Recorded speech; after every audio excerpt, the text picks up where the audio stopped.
Good evening. Good evening once again.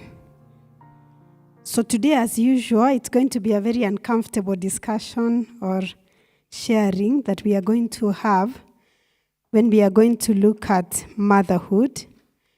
I know that any discussion about an individual and their mother is very emotive. I usually tell young ladies who are desiring to get married never to make their husband get to a place where they need to choose between them and their mother. Because the answer is clear, who is going to be chosen. Whether it is spoken or unspoken. Because the early years or the early weeks or days of life, an individual is not separate from their mother. They are one thing. Whatever the mother eats is what the child eats. Whatever emotions the mother experiences is what the child experiences. The mothers who have nursed babies know that when you leave a baby and you go somewhere, when the baby cries, milk will come out. You will feel. You will feel. And if you call home at that moment, you're feeling like some milk is coming out, you'll be told the baby has woken up. Try that and you will see. So an individual and the mother, they are one for the early days of life. So if somebody is pushed to a place where they have to choose between their mother and somebody else, as I said, the answer is clear. I know you will say, on Sabbath you told us to live and cleave. You need to apply wisdom in understanding what the living and cleaving is. Having said that, any time that we talk about a mother, what comes to our mind is a safe, stable, soothing, secure and nurturing relationship because a mother nurtures. Unfortunately, there are more individuals who have been hurt by their mother than those who have been hurt by their father. Do you know that? More people have been hurt by their mothers than those who have been hurt by their fathers. And yet, if somebody sat down and started talking about their mother hurting them, they will be guilted. They'll be told, you can say that about your mother? She carried you in the womb for 9 months. She gave birth to you in a lot of pain. She breastfed you. She did all that. So for that reason, many people would not sit down to tell you what their mothers, the atrocities their mothers have committed. But we can sit here and talk about our fathers until tomorrow. And talk about what they have done to us and paint them to be monsters. We can do that and we are allowed and we have a safe space. But about the mother, it's very difficult. Let me share with you 2 experiences or stories that I have come across. One lady was being raised, they were being raised in a family, they were in a single mother family. There were 2, I think there were 3 in the family, they were sisters. So the mother was very young when she was either widowed or separated or divorced, I don't remember. But the thing is, she was raising these daughters by herself. The mother is extremely beautiful, the daughters are more beautiful even. So they were very young girls. So the mother would get into relationships and bring individuals to come and live in their house. So, yes, men to come and live in the house. So there was this particular one who sexually abused the girls. So the girls told their mother that they had been sexually abused by the partner. The mother whipped them and told them that they are snatching her partner away. These girls were not teenagers, they were younger than that.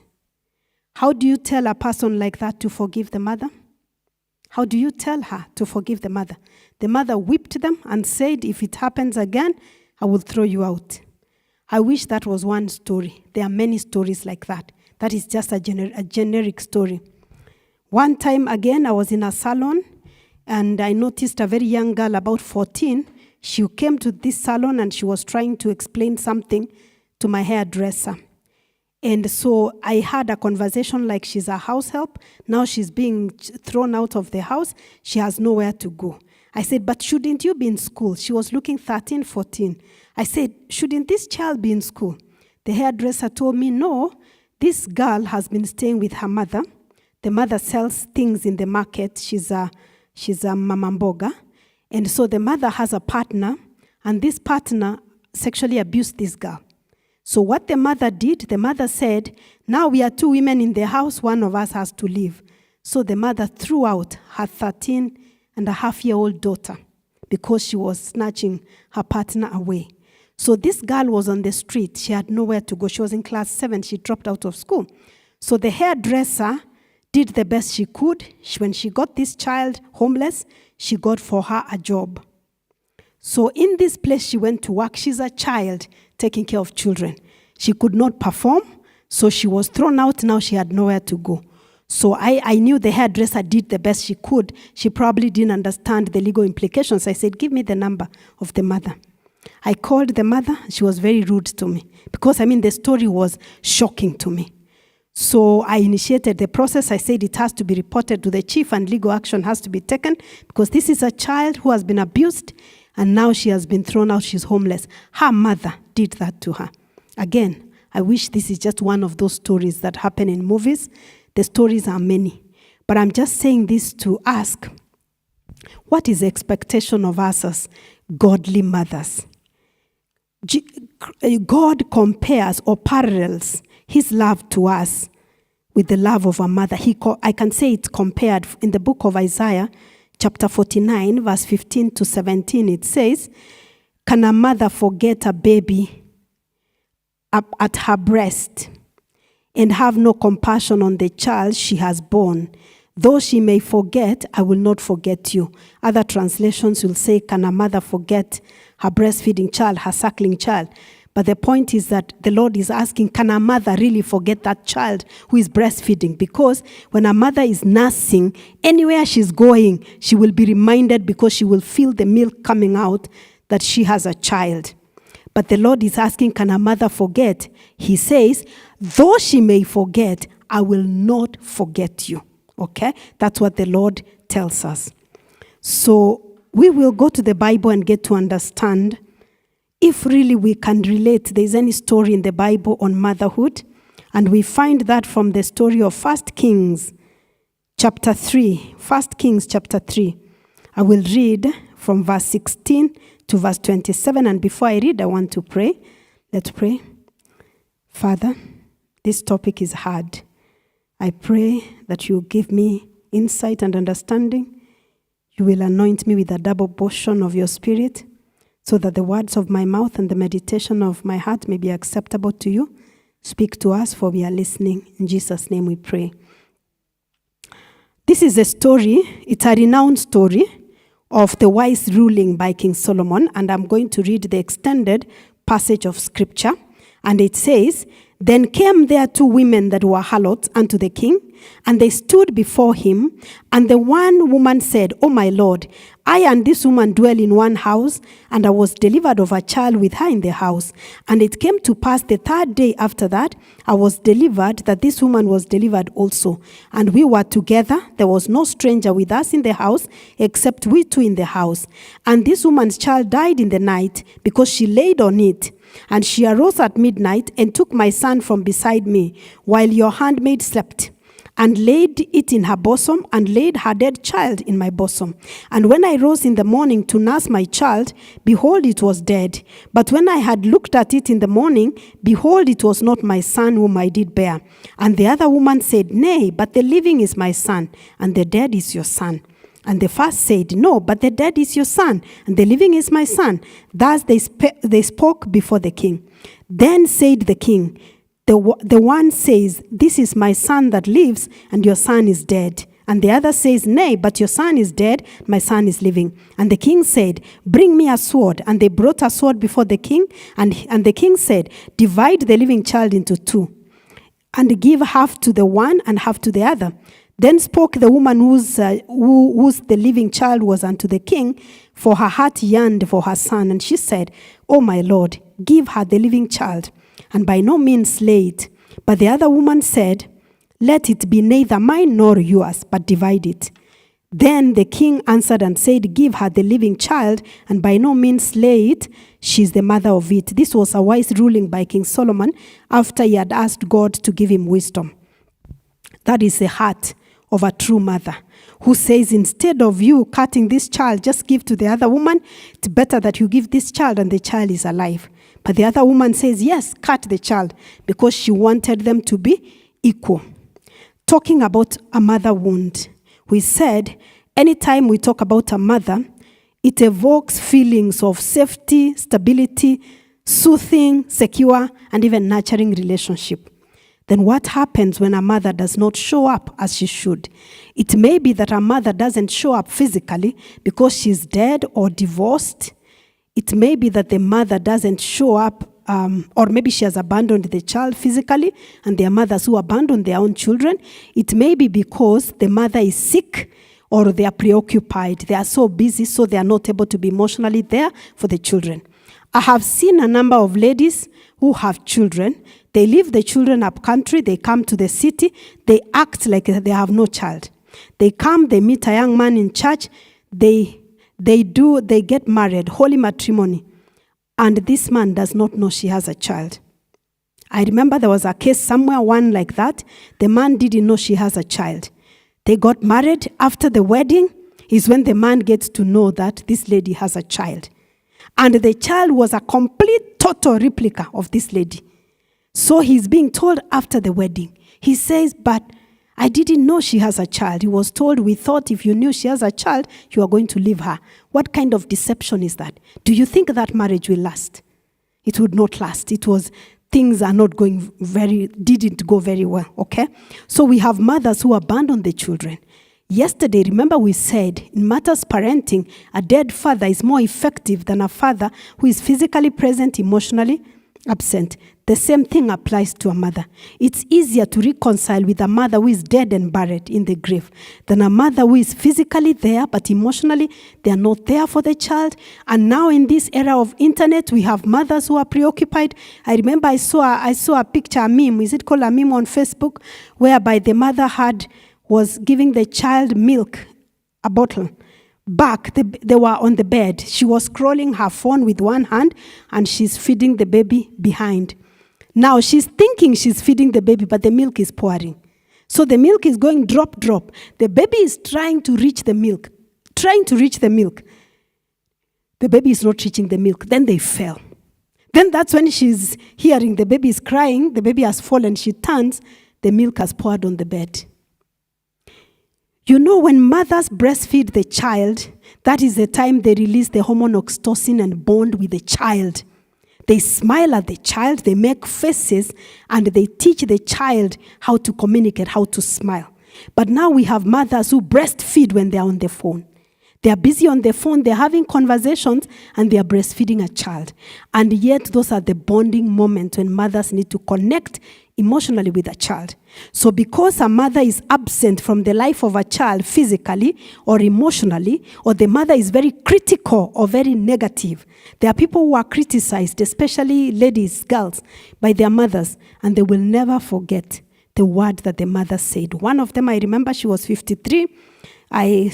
She was somewhere giving her story, her testimony. She was 53 and she was a sex worker. And so we were talking about what led you to choosing this lifestyle. She said, ever since she was born, when her mother gave birth to her, she was the fifth girl in the family. The father said, you've gone to get another prostitute. So the mother used to say, I've just been told I got a prostitute. You cannot amount to anything. You'll be a prostitute. For sure, by the time she got to her teens, she began her career of being a sex worker. She was 53. She was a sex worker. She had children. I know there are many factors, but one thing she said, she remembers clearly, anytime she would do anything, the mother used to say prostitute in Kiswahili, and it sounds so bad. You know, that's what the mother used to tell her all along. That is the label. At first, she didn't understand what it meant, because the mother would say in Kiswahili, and they were in community somewhere. So she started wondering, what does that mean? Then she got to understand, and that was her name. So now, before I talk about how somebody manifests or looks or feels or looks like when they have a mother wound, let me just talk about what a mother provides.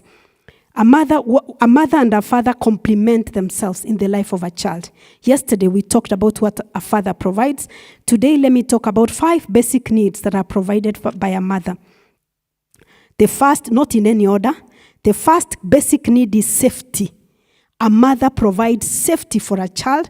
A father provides security. A mother provides safety. Do you know you can be in a beautiful, well-secured home and you're not safe? You are secure, yes, everything is secured. There's a watchman, there's a dog, but you don't feel safe. So a father will provide physical security. A mother will provide safety. The safest individual is a child on the mother's breast. You've seen on the street, a child is breastfeeding. Everything is happening, but the child is throwing their legs because they are breastfeeding. They are feeling very safe. Studies were done in a war zone, and a group of children were rescued and they were taken to a children's home where they received everything: food, shelter, clothing, security, everything.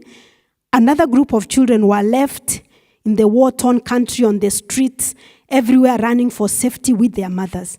When these children were followed many years later, they realized that the children who were rescued and taken to the children's home, the institution somewhere, they developed mental health issues. And yet they had everything, materially speaking. But the children who were with their mothers, and they were refugees, they were everywhere, most of them tended to fare better when it comes to mental health issues, their mental well-being. This is to say that a child is not asking for a fancy house, fancy clothes, a fancy car. A child is asking to have the safety at the mother's breast. So mothers who are in domestically violent households who say, I'm staying for the sake of the children, are you really? We need to ask ourselves. The second need that a mother provides is nurturing. Nurturing. You think about a mother, you think about feeding. A mother nurtures the child. I said the early days, the child literally feeds off the mother. Somebody who has not experienced a mother's love, they are likely to have addictions related to eating and drinking. Addictions related to eating and drinking, they are likely. Alcohol, drugs, food, addiction related to eating and drinking, because a mother provides nurture. Another need that is met by a mother is basic trust. People who are not nurtured by their mothers, most of the time, they struggle with the trust issues. You will love them, do everything. I normally say you will literally pour your blood for them. They will never trust you. Rather, let me not say never. They may not trust you. You'll be doing something, they'll be like, really? Are you doing it with good intentions? I had a child one time that I was assisting. This child, the mother died. I would buy clothes for this child, and they take it like, oh, so you're buying for me because I'm an orphan. That's why you're buying for me out of pity. When I don't buy clothes for this child, I buy for others. The child says, so you're not buying for me because you're not my mother? There is nothing you can do that is right. I'm just saying this to help you understand that if you're raising an orphan, and an orphan here I'm referring to a child without a mother or a child without both parents, okay? Even if a child has a father but no mother, that's an orphan. But a child with a mother is not an orphan, even if they don't have a father. So if you're raising an orphan and you're working too hard and you're wondering, why don't they seem to appreciate? It's not about you. They just need to be helped because they have a mother wound. So they never feel loved. It's not because they have chosen to be difficult. And maybe you are an orphan and you wonder why you struggle. People love you, but you just don't feel loved. You need to realize that it's not because of you, but then you can choose to heal from it. Another need that is met by a mother is a sense of belonging. People who have lacked maternal love, they never feel a sense of belonging. They will go to the most loving church and they will say, this church doesn't care, nobody talks to me. They go to a workplace, they don't fit. In fact, I like to observe when I go to speak in schools, in primary schools, I stand and watch the children. The children will come out for break, other children will go together, they are playing, but you will see one child at the corner. You see them at the corner and they are on their own. 99% of the time you speak to that child. Either the mother is not there, or the mother has not been able to connect with them emotionally, because a mother gives a sense of belonging. So people easily fit into a group. They go somewhere, they say hi, they fit. But if the mother didn't give them a sense of belonging, they move to the periphery. They always feel like they don't belong, regardless of what you do. That means if you're having a spouse who lacked this, it is hard work.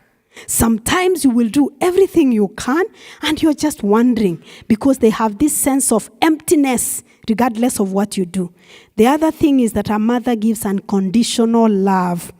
Unconditional love. My son was telling me this week, I think, was it this week or last week? He was telling me, if I did anything and I just know that the world is going to condemn me, there's one person I will tell, and that is you.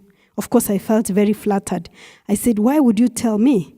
He says, I would tell you because I know you will always accept me and you will always be there for me, even if I made the worst mistake. Even if I kill somebody, of course, I hope he doesn't kill anybody, I will only tell you. So I said, but you can also tell your dad. The dad was there as well. I said, but you can also tell your dad. He said, I don't know about that. But he just said, all I know is that I will always tell you because I know you will pray for me, you will stand with me regardless of what I've done. And of course, he went further to tell me the story of the footballer who wrote everything in the mom's name and everything. That's another story. But the point I'm saying is that with the mother, there's a sense of belonging. That's why when you go to the prisons, people who have done prison ministry, or I worked in a mental health hospital for over 10 years, and we had patients who had mental illnesses and they had committed a crime. So they were on the maximum security side. They were incarcerated and they were being treated. You will see over time, the only person who visits them is their mother. The mother is old and she's coming from very far. The mother comes to visit them consistently. The day the mother dies, nobody visits them. You just see nobody visits them. That is just the way it is. So with a mother, somebody receives, that is of course a healthy mother. That's what I'm talking about. Somebody receives unconditional love. So what happens when a mother is not able to give this? It leaves a child, not just a child, but an adult child with a wound that is very difficult to heal. In my work with adult children from, disrupted homes? I don't want to say broken. Adult children from disrupted homes, it's easier for people to forgive their mothers than their fathers. In fact, even when it was a domestically abusive home, they will find it easier to forgive the abuser, who is their father most of the time, than their mother. And I'm asking, but your mother was being abused. They ask, but why was she a victim? She's also an adult. She could have taken action to protect us. She failed to protect us. So many of them struggle to forgive the mother much more. The father, yes, they say was an abuser. They say all manner of things, and they're like, yeah, we just move on. But they say we can prove him wrong by being the best we can be. But with the mother, it is so hard for individuals to forgive their mothers, okay? So having talked about what a mother provides, allow me to share with you what happens when, as a girl child, you didn't or somebody didn't experience the love of a mother. And we might have said yesterday that the wound most of the time affects a child of the same gender more, because the child looks up to the parent of the same gender for identity and to develop their personhood. So when the parent of the same gender wounds a child, it's like the child's foundation is shaken and they lose identity because that is the person that they look up to. So how does this look like in a female? There's constant comparison and competition with other females. Constant comparison and competition, and they're trying to compare and say, is this one better than me? Sometimes we even see ladies asking their husbands, the husband is complimenting somebody, is she better than me? Is she more beautiful than me? Is she this than me? Always putting themselves at a point of where, they are being compared. The other thing is sabotaging one's success and happiness, because the impression or the experience they got is you don't deserve happiness because even your mother did not think you're worth it. So anytime things are going well, somebody will sabotage themselves. Have you seen people who get jobs, then they mess up the job, they come late, they drink, and the person was so desperate looking for a job. That's why I tell you people, if someone comes and they are telling you they need a job, really? Is it a job they need? Is it skills? Maybe you have tried. Me, I've tried getting jobs for people, youth in the church. I have been beaten character development properly. And now they end up spoiling the relationship that you can't even attempt to get for another person. There will always be something, and things are going well. Now they seem to be getting stable. Then somebody just sabotages themselves because subconsciously they don't think they deserve anything better. Or you tell them there's an interview, prepare for the interview. That morning, the cow has eaten their shirt. They get into a motorbike. There's an accident. They are fallen in Nairobi River on a motorbike. They start saying, the cousin of my grandmother called me and they said that the grandchild is in Kenyatta Hospital. So I have to pass by and see the grandchild. And they are late for the interview. And you're saying, you've looked for a job for years. What's wrong with you? Just when they're about, some of them just when they're about to get something, they sabotage themselves. They oversleep. They just do something and eventually they don't get there. So you end up getting tired and frustrated. So you really need to find, let's take the model of Christ, the man at the pool of Bethesda, John chapter 5. He asked, do you want to be made whole? The man had been there 38 years. Maybe he had bed sores and flies all over. You are like, surely Christ, you know this man needs to be made whole. How do you ask that question? And he asked many of them, do you want to see? Because there are people who enjoy being in that state. Because the victimhood gives them a high. It's their drug. It's their addiction. So anytime that clock of victimhood is being removed, they will take themselves there. Maybe you have a revelation moment right there. You've been trying to rescue your family and you're wondering, no, they are not ready to get whole. Okay? So when people feel they don't deserve any better, you will try and they end up messing it up. Let me share another point is, when an individual has not been nurtured by their mother, they have a low self-esteem and they blame themselves for almost everything. Maybe a lot of us have this mother wound because you will see people saying sorry. Well, I found myself also saying that. If I have coughed, I've sneezed, why am I saying sorry? Is there something wrong I've done? So I just say, excuse me. Somebody is walking, they fall. Why am I telling them sorry? I'm not the one who has made them to fall. I just need to say, can I help you? And they try to help. Why are we saying sorry? Something just happens. Maybe I'm having a session with someone and their power goes off and they go offline. They come back. I'm telling them, oh, sorry. I'm not the one who cut the power. So why am I saying sorry? Do you realize that? And we were told to say sorry. Sometimes even there are some belief systems our mothers pass to us because a mother is the most important figure of attachment. So whatever belief system they send to you, that's what you're going to take. So you apologize, and yet you haven't made a mistake. You haven't done anything wrong. Yeah? And there's nothing. Somebody was asking me yesterday, how do I teach my children to apologize in a healthy way? I said you apologize when your actions have caused somebody maybe discomfort or harm, and then you talk about how you're going to do things differently. Because the most effective apology is a change in behavior. So if I come late for this session, I can apologize. I'm sorry. I've delayed you people. Tomorrow, I endeavor to be more organized and to leave home early. Okay?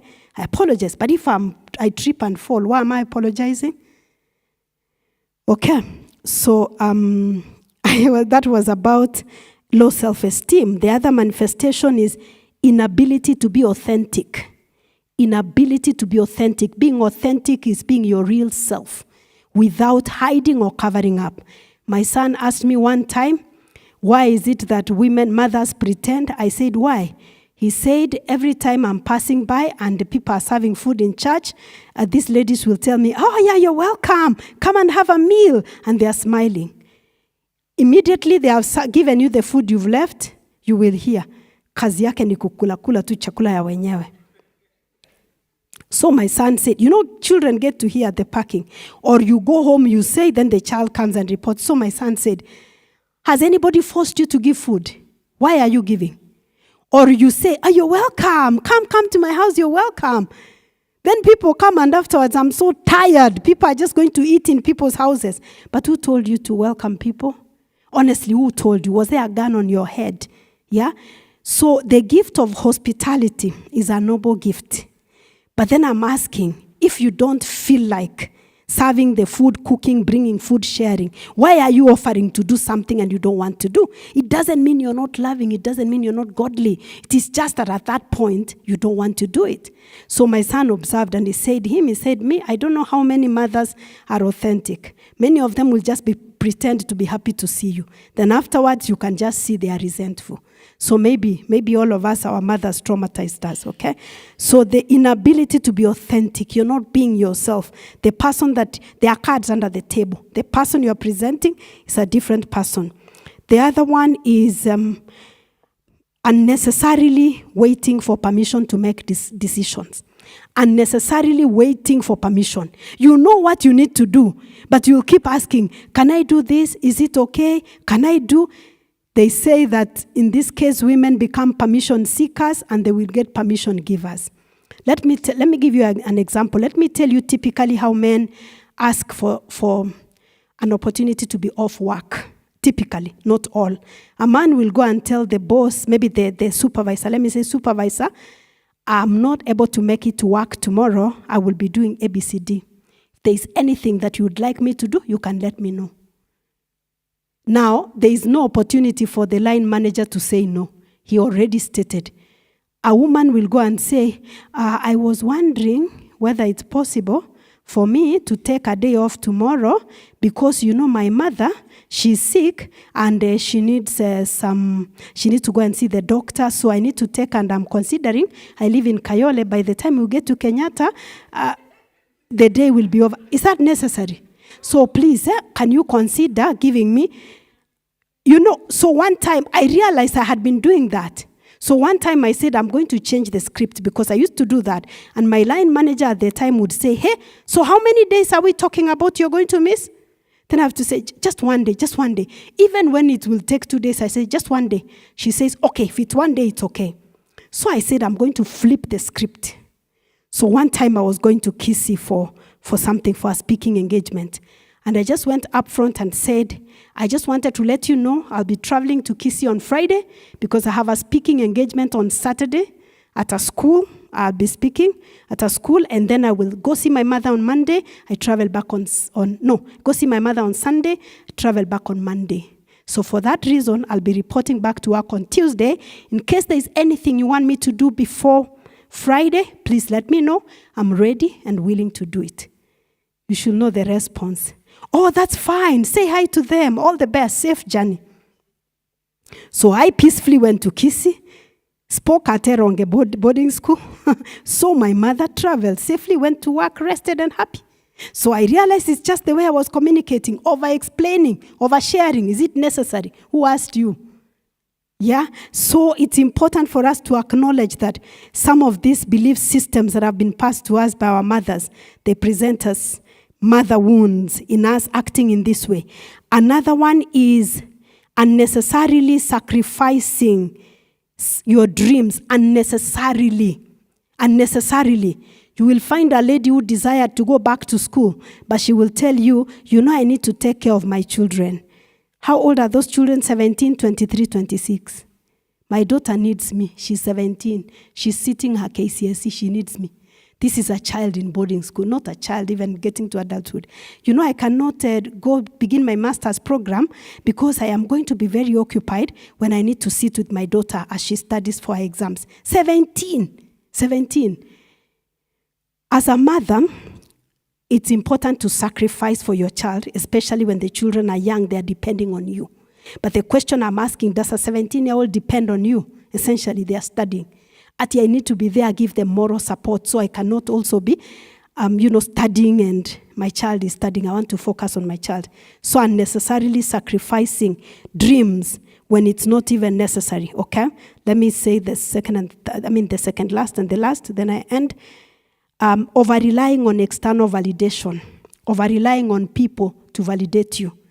There are people, if they wear a dress and you don't say you look smart in that dress, they'll throw it away. Does it mean my dress was not good? Nobody has said. And if somebody says you look smart, they melt like chocolate in the Sahara Desert. That's why some predators take advantage. Sex predators take advantage because they know when they say something, you're over the moon. I'm not saying that you shouldn't celebrate when somebody says you look smart, but you don't over-rely on somebody validating you. So when somebody lacked that nurturing, that care, that sense of belonging, they depend on validation from another person. Another one is whereby you find somebody lacking identity and purpose, and then finally not able to express their sexual energy. Either they are struggling with masturbation, pornography, or not being able to have fulfilling sexual relation. I may not go, maybe I'll just say lightly, I won't go so deep because I know that there are children who may be watching. But There are many people, many women especially, who are struggling to express themselves sexually in marriages because of the negative belief systems that were passed to them regarding their bodies, regarding their sexual desire, sexual enjoyment. So they are struggling, and marriages are struggling, and people have got no language to express what they are going through. In my experience, many people, married people in church, struggling in their intimacy, they think they are the only ones. So sometimes when I talk to people and they are sharing and they're like, have you ever had somebody else who is going through what we are going through?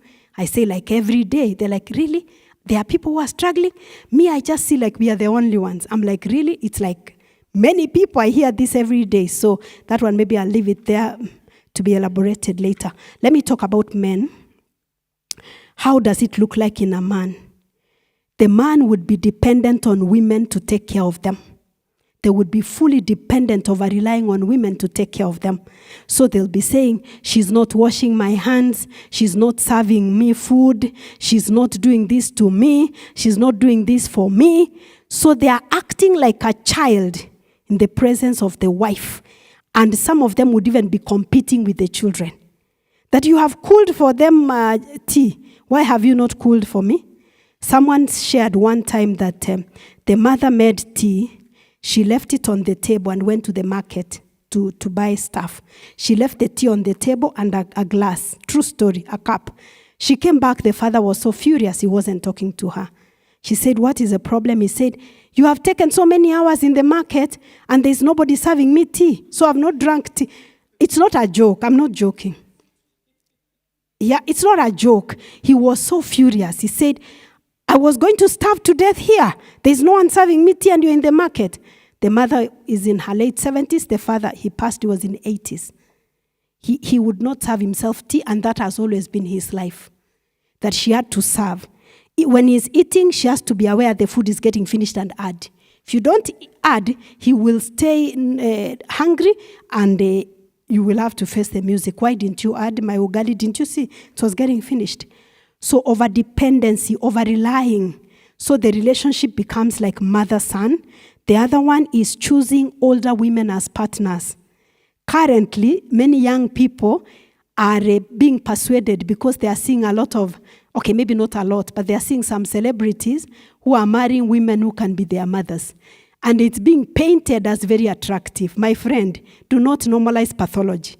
You need to ask. And anytime my sons are telling me that, I tell them, let's go a little bit further. I want us to talk about the relationship between this young man who is marrying an older woman and the mother. 99%, there's a problem. So a young man is craving for maternal love. They are going for an older woman to mother them. Their premium tears loading down the line. And it's being put all over in social media. And the young men are looking and they are thinking that it's a very attractive thing to do. In fact, there are young men who specialize going to the gym.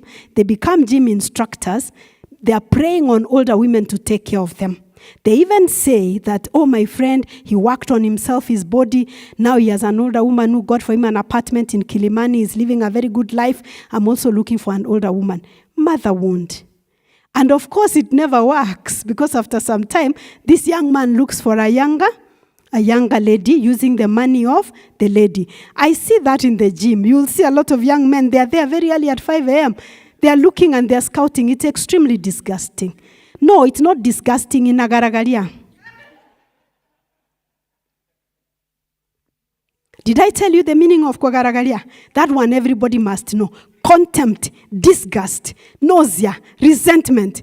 Add another one. Even that one, that it's kogaragaria. Yani nagaragaria mtu. It will garagaria a healthy woman when a young man begins preying on them.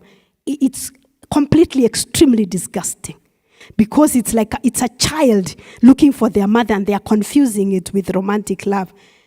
Lack of confidence, poor communication skills and emotional regulation, because a mother helps a child to regulate their emotions. So a mother soothes a child when they are feeling lonely, they are feeling sad. So when somebody lacks a healthy relationship with the mother as a man, they will struggle when it comes to communication skills and emotional regulation. I have seen many young men, not young, even older men, whose mother died at birth. So they were raised without a mother. A lot of them struggle with communication. They cannot express themselves very well. Some of them instead, they resort to violence because they cannot speak, so they become violent. They cannot speak very well. Some of them struggle with regulating their emotions. When my sons used to share with me about some friends who are struggling with pornography, masturbation, I would always ask them, what is the relationship between, and I'm not saying this is an exclusive diagnosis. That's not what I'm saying. But many times in my experience, I would be asking, okay, what is the relationship between them and their mother? And they would be telling me, oh, the mother left, so he's with their father. I'm like, that's it. So they never learn to regulate their emotions. So the emotions are all over the place, and they will be seeking ways of fulfilling them in an unhealthy way. The other one, and this list is not exclusive, I'm just talking about the common one because some of these things we need a kesha to talk about it. We can't just talk about it in less than an hour. Negativity towards women, and sometimes even being abusive towards women. Negativity. Women are like this, women are like that. I remember there is a time my son, one of my sons, I'm allowed to share as long as I don't say which one. They were watching, there is one gentleman who perpetuates toxic masculinity. I won't say his name. So my son used to watch a lot of clips. And I know there are many young men who watch because he presents, it's very confusing anyway. It's a counterfeit of true masculinity. So he would tell me, Mommy, listen to the video. You don't like this guy, but listen to the video. And at first it appears like he's inspiring this young man to achieve. But then he will say something very negative towards women.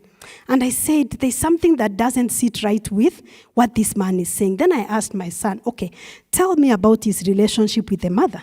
Then my son said the mother abandoned them, so they were being raised by their father. Their father also, I don't know, did what. I told my son, then you understand, this is a sick person. And he is very negative towards women as a way of, he's negative towards the mother. Can I say he's revenging towards the mother by being very negative, even abusive towards women, okay? Let me share with you, I will take some questions, but I want to share a quote from Chinua Achebe about the mother. I read it when I was very young in primary school, and it really stuck, so I looked for it. This is what Chinua Achebe says in his book, Things Fall Apart. He says, it is true that a child belongs to its father, but when a father beats his child, the child seeks sympathy in its mother's heart. A man belongs to his fatherland when things are good and when life is sweet.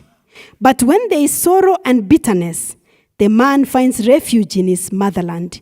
Your mother is there to protect you. That is why we say mother is supreme.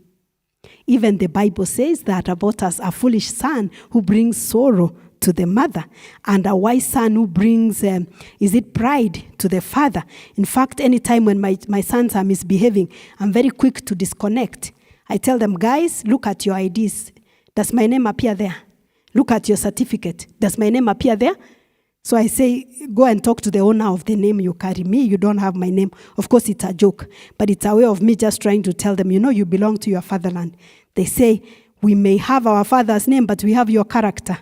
Of course, the negative aspect. That time they are referring to the negative aspect. They're like, we have our father's name, we have your character. So there's nothing you can do about this. Can I take any question or any comment? The few minutes remaining.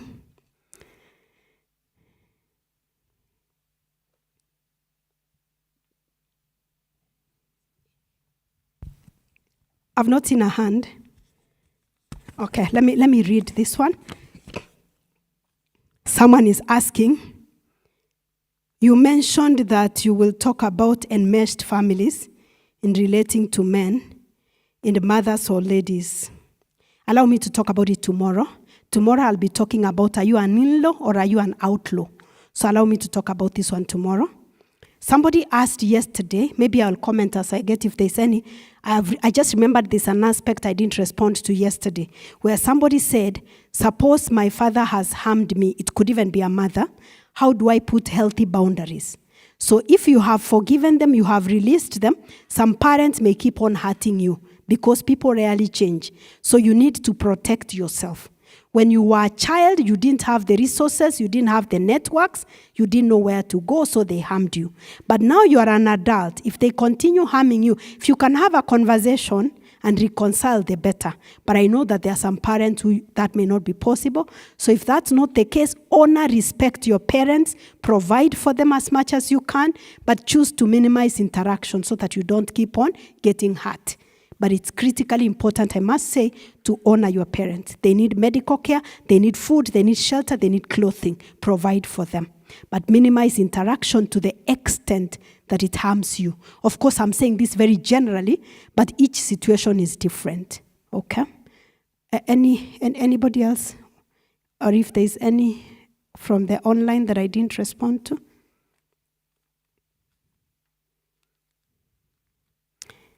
Okay, I think people are a bit more silent today because of the topic. You think your mother will be watching you if you ask. Okay, sawa. So let me read a topic scripture from the book of Psalms, chapter 27, verse 10. The Bible says, "Though my father and my mother forsake me, the Lord will receive me." The first time when I saw this scripture quoted somewhere, I was like, is there a scripture in the Bible like that? That though my mother and my father forsake me, the Lord will receive me? I'm like, if this psalm was written by David, of which I think it was written, we know that Jesse himself had rejected David, because when he was told by Prophet Samuel that gather your sons, I'm going to come to anoint a king, all the sons were there except David. And then when he's presenting, Samuel is asking, are these all? Are these all? He says, there's a small one. There's a young one in the field. Eventually he's called and he becomes king. No wonder then he would write this, though my mother and my father forsake me. Some versions would say, reject me, the Lord will accept me. I want to give a message of encouragement, because I know that there are some of us who may be struggling. You can see some of the struggles you have had that may be related to the mother wound, the father wound. As long as you keep carrying that wound, you reject yourself, you abandon yourself, you degrade yourself. There are opportunities in life that you may lack by virtue of holding onto that pain that was caused to you by your mother, by your father. Actually, the people who suffer most because of the mother wound, the father wound, are our marriage partners. Because if you are having a mother wound, you will project that on your wife. If you are having a father wound, you will project that on your husband. If you are having a mother wound, you degrade yourself and make it very hard for your spouse to love you, and vice versa. So, our romantic partners, our marriage partners, they're the ones who experience this. You deserve better, they deserve better. You need to allow yourself, give yourself permission to heal from the mother wound, the father wound, so that you can have a healthy relationship. That's why one of the things that we do in premarital counseling, for me, let me say the first session, is about people processing their family of origin. So I normally ask, what aspect of your parents' relationship did you admire? What aspects would you like to change? And if somebody tells me, I came from a perfect family, my parents were perfect, I actually want to be like them, I tell them, you're not ready to get into a marriage. You're not ready.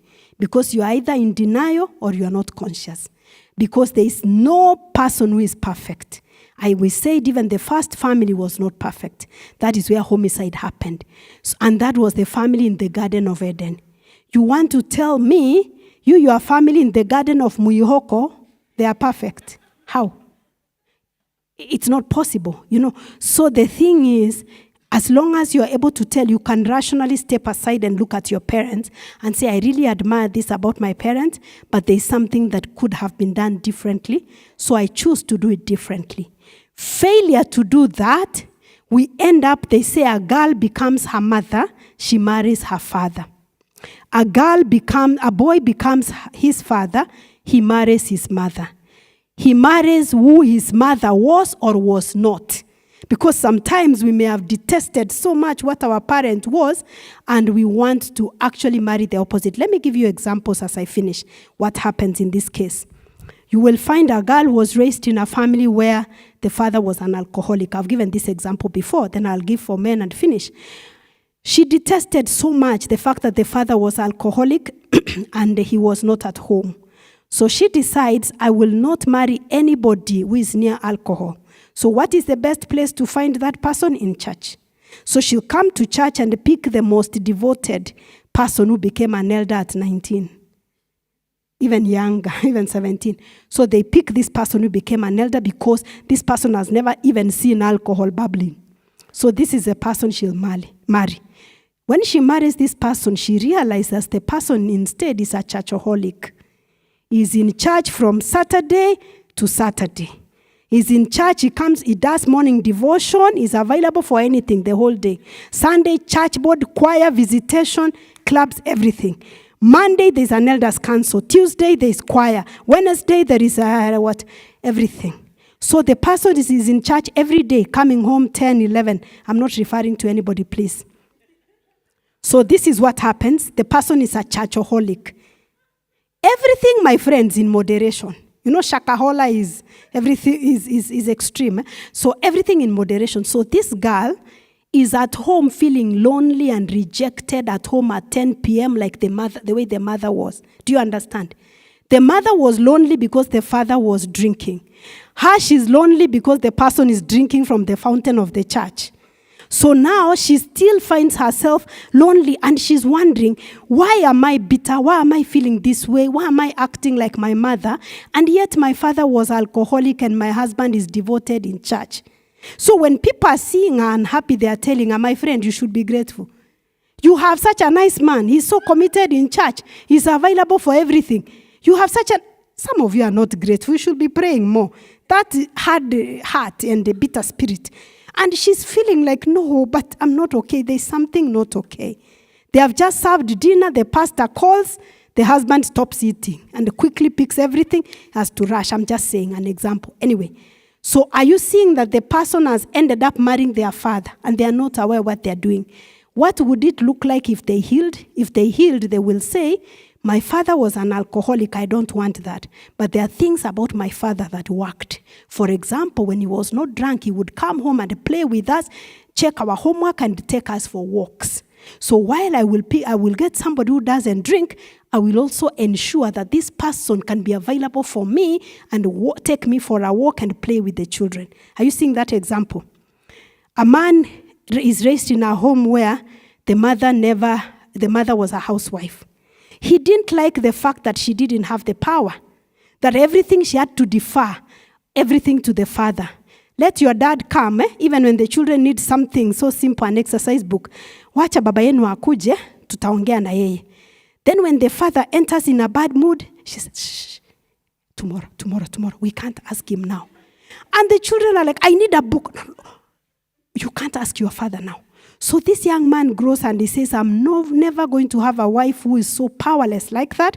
I'm going to get a lady who works. Because if my mother worked, we will have exercise books. So he goes, he gets a lady who works. And the lady is totally, completely committed to her job. So much so that the suitcase is at the airport. When she's coming from Qatar Airways, she's taking another one. And then he's at home and wondering, the children are left at the same space whereby they don't even have a mother. They need something, but they can't reach the mother. Same thing. And he's wondering, he's like, but why am I like this? And yet I wanted to marry somebody different from my mother. Anyway, the examples are many. But in short, the point I'm saying is, when you are able to accept that your parents were human beings, they were also children one day. They are imperfectly perfect. You need to forgive, release them. If they knew better, they would do better. So you can actually do better than your parents by looking at them not as parents for starters, but as human beings who are flawed just like anybody else. And you pray, forgive, and release them and aim to do better so that you don't continue rejecting, abandoning, degrading yourself the way you felt degraded. May God bless you. Amen.